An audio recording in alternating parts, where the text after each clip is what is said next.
Good afternoon, everyone. Hurricane Dorian continues on a path toward North Carolina, and the threat of significant storm damage to our state is very real. This storm is strong and it's relentless. We must be ready. Today I issued a mandatory evacuation order for our state's barrier islands.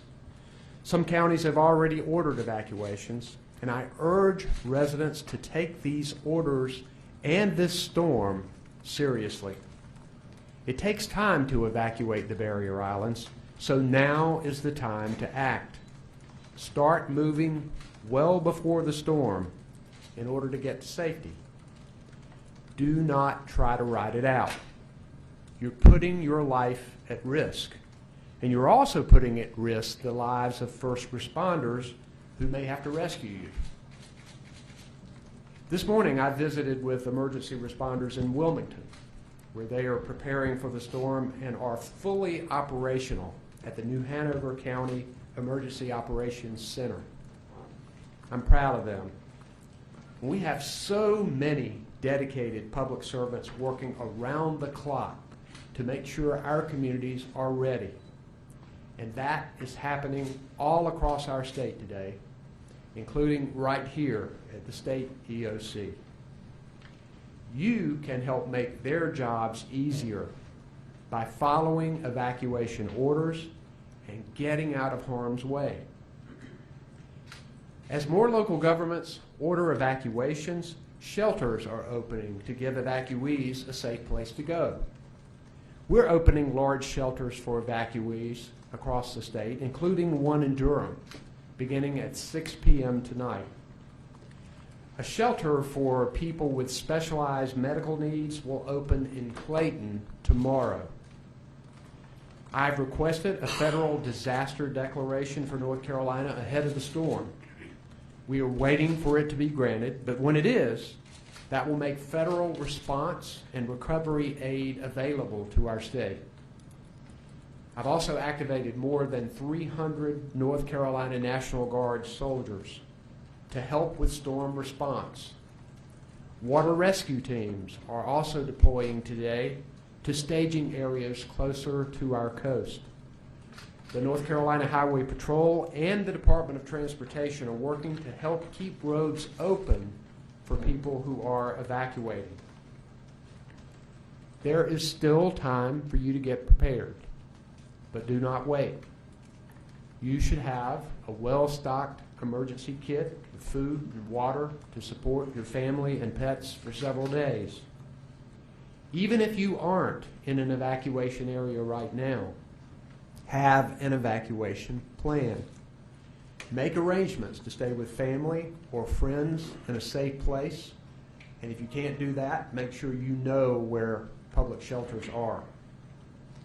Make sure you also have a way to stay informed and receive severe weather alerts as well as information from local officials. And you can always visit readync.org for helpful checklists to help you get all of these things done. I have with me today Emergency Management Director Mike Sprayberry, Secretary Eric Hooks of the North Carolina Department of Transportation, Katie Webster, our meteorologist, General Todd Hunt from the North Carolina National Guard, Colonel Glenn McNeil, the commander of the North Carolina Highway Patrol, Libby Turner, who's our FEMA representative, and also Lee Williamson, who is our sign language interpreter today. And I'm going to have Mike Sprayberry, our Emergency Management Director, and Secretary Jim Trogdon from the Department of Transportation to brief us in both of these areas, and then we will take questions. Mike? Thank you, Governor. Good afternoon. State Emergency Operations Center remains activated at level 1, which means we have our entire state emergency response team here with us. That includes all the state agencies, federal partners, volunteer agencies, as well as our private sector partners. We're still tracking Hurricane Dorian very closely with our county partners and remain in close contact with the National Hurricane Center, and we know that rain, storm surge, and winds will all be a significant threat for this event, particularly east of I-95, with the greatest hazards being along our coastline. The greatest impacts will be felt Thursday and Friday, but we can feel the impacts as early as tomorrow. We urge everybody to complete your storm preparations by tomorrow. The State Emergency Response Team has been filling resource requests for our county partners to include food, water, shower trailers, swiftwater rescue teams, and National Guard high water vehicle teams. We'll have all assets staged and in place prior to the onset of tropical storm force winds. Our utility partners are positioned for power restoration operations as soon as Dorian passes. Our FEMA partners are also well integrated here with us at the State Emergency Operations Center, and they've established an incident support base at Fort Bragg to provide commodities to us as needed. We continue to work with our sheltering operation for both medical support and general population, and we'll be able to shelter pets as necessary. We continue to hold conference calls with our county partners every day. They're meeting with their control groups to make final decisions on evacuations and their sheltering operations. I want to remind everybody that after the storm and when the storm winds arrive, there's going to be debris that's going to be accumulating. Local governments will begin curbside storm debris pickup as soon as it's safe to do so. After the storm, look on your county or city website or social media channels for debris pickup information and follow that guidance. It's important to separate the debris into individual piles. For example, place construction and building debris in one pile and any trees or branches in another. So in closing, let me thank our media partners for providing important information to the residents and visitors of North Carolina, and to remind everyone to follow the instructions of their local officials. Thank you very much. Thank you, sir.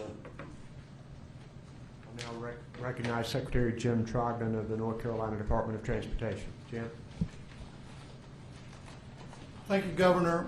NCDOT continues to prepare our employees' equipment and continue to assess our inventories. We have 1,000 chainsaws ready to go, 1,700 pieces of equipment, over 3,000 barricades, 1,600 road closed signs, and 2,700 high water signs available to use where needed. Our evacuation routes have been operating today at or better than the posted speed limits, and we believe we'll continue to be able to support the evacuation needs moving forward. As of this morning, our ferry division was supporting evacuation of Ocracoke of visitors, and tomorrow we'll shift over to residents. As of 3 o'clock today, we moved over 900 personnel and 496 vehicles off of Ocracoke Island, and we know those numbers will continue to grow. All ferries are running today on regular schedules. Ferry runs from Ocracoke to Cedar Island, Hatteras, and Swan Quarter will end early Wednesday afternoon based on forecasted conditions. The ports of Wilmington and Moorhead operated today as normal and will continue to operate supporting commercial traffic until noon on Wednesday and will fully close at 1 p.m. on Wednesday. Our aviation division prepared crews to deploy drones in support of damage assessments as needed across our state after Hurricane Dorian passes. Some of our DMV offices in coastal areas will be closed Wednesday. Those locations will be posted on the DMV website. Our DMV license and theft will be supporting law enforcement in and around all of the affected areas of the storm. The Piedmont and Carolinian trains are operating on normal schedules today between Raleigh and Charlotte. The auto train southbound Palmetto, the Silver Meteor, and the Silver Star are not operating today through North Carolina. So if you have any questions on train operations, please go to the Amtrak website. Please stay aware of all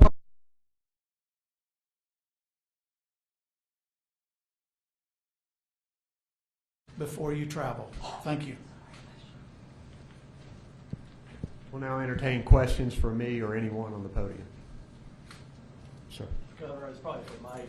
How about grab the mic here, Gary? Oh, I'm sorry. Thank you. Gary Robertson, Associated Press. It's probably for Mike. Do you have any estimate of how many people are actually being ordered off the barrier islands? I mean, is there a number? And could you again describe what mandatory evacuations mean?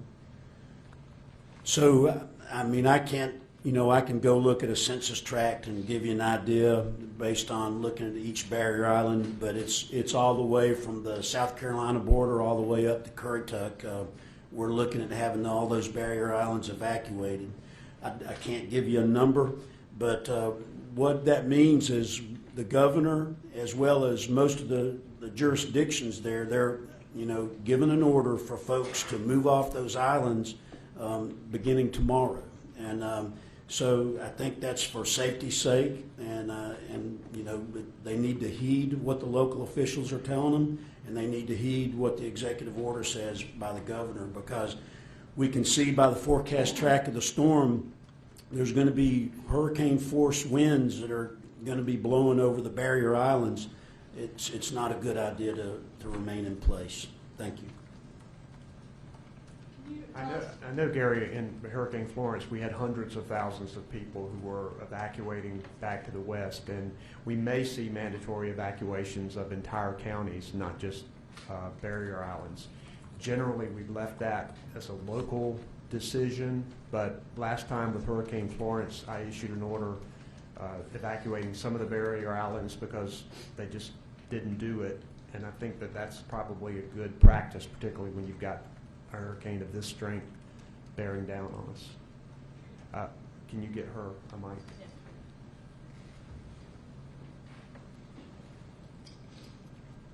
Thanks. Can you tell us where the Durham and Clayton shelters are, and then also what you were talking about last year? Are there lessons learned from last year that have changed the way you all are preparing this year? First, the Durham shelter is located at Northgate Mall at the old Sears building, and I think that we have the potential of another shelter there if necessary at an old Macy's building. Where's the Clayton one?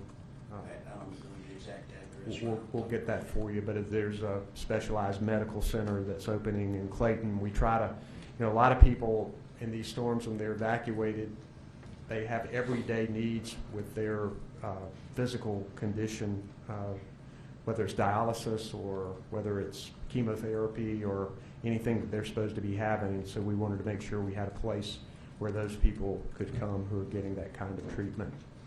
I think one thing we did learn from Florence is, particularly when you had such mass evacuations from the coast, that we did need large mega shelters in the middle of the state, because most of the local shelters were overflowing. There just wasn't enough room for them.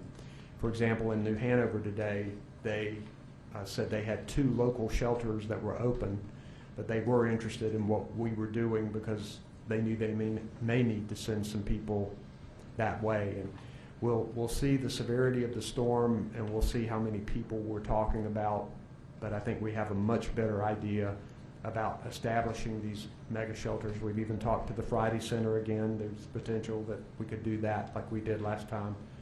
So I think we have a lot of willing partners out there, people who are willing to help us and are ready to shelter people if necessary.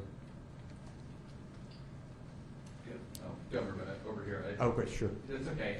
So some of our crews are down at the coast, and they've spoken with the mayor of Wrightsville Beach, and the mayor is telling us that he was not consulted about apparently a mandatory evacuation order that's going into effect at 8 a.m. And he said that they're having to ramp up, getting residents and notifying residents out there. I don't know if you could speak to that at all. We talked to local officials in New Hanover County this morning, and in fact, we were going to do it earlier than 8 a.m. tomorrow morning because I was concerned about the amount of time that it takes to evacuate these barrier islands. But we agreed upon an 8 a.m. mandatory evacuation in the morning. Some barrier islands are evacuating a little earlier than that. Mike, if you have anything specific that you'd want to add to that. But I don't know if anyone has spoken directly to the mayor of Wrightsville Beach, but we operate in communicating directly with county officials, and that they were consulted this morning. The New Hanover County officials were consulted this morning. Yes. Laura. This may be, sorry, Laura Leslie, WRAL. This may be a question for Secretary Trogdon. So like last month, I guess it was, we heard about some cash crunch issues at the DOT, and at the time, we talked to the chief operating officer who said that another big storm would seriously strap the budget. So we're wondering, is the budget crunch at DOT going to affect the response? And, you know, are you able to sort of is there a way to suspend the requirements for the cash on hand for an emergency situation, or how does that work? We will find a way to make sure that emergency operations are covered. The way it works is that the state has to advance money, and eventually the feds reimburse in their percentage, mostly 75%. But I'll let Secretary Trogdon address that if he would. Yes, so great question, Lauren. Thank you. First is this has got to be our number one priority. I think the safety of our citizens, supporting our economy, so response and recovery is going to be our number one priority no matter what, so it will not affect how we respond. And the governor was exactly correct. What we'll do is once we see the magnitude of the damage, we'll come up with estimates. We've already been working with our federal partners on faster reimbursement, got some things that are moving very well from the Federal Highway and US DOT. We're working lots of strategies internally, both for disaster response and then our normal TIP delivery, operations and maintenance side. So this is the number one priority. We'll deal with what Dorian brings us, and we'll develop the strategy to make sure it does not impact the economy of North Carolina.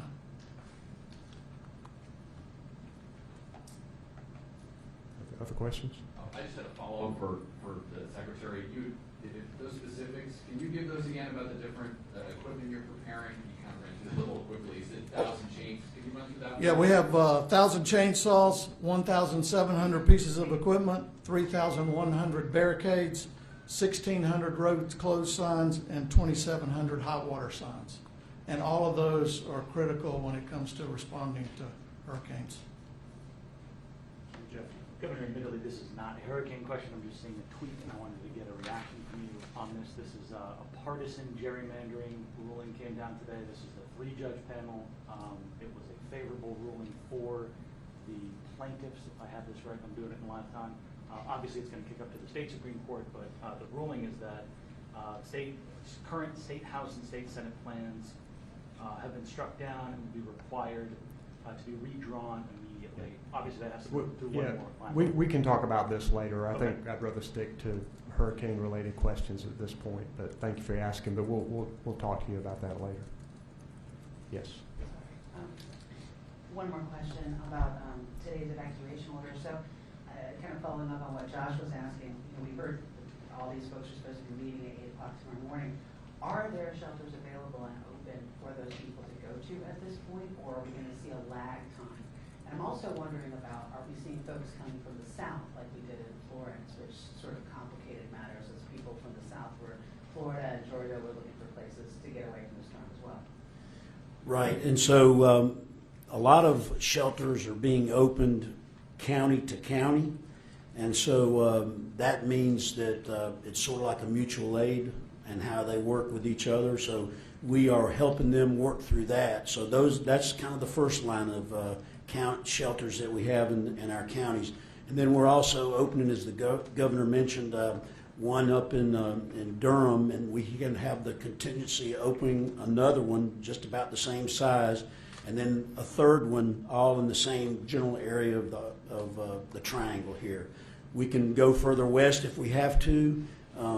We would like not to, but and as far as folks coming up from the south, the traffic flow has been. I mean, it was this weekend. It was high holiday traffic. But I talked to my colleague in South Carolina, and as you know, they ordered a large evacuation, and I don't think there was a whole lot of traffic on the road as much as they had expected. So we think we're okay in that regard. Any other questions? Okay, we'll let you know about tomorrow. Thanks very much.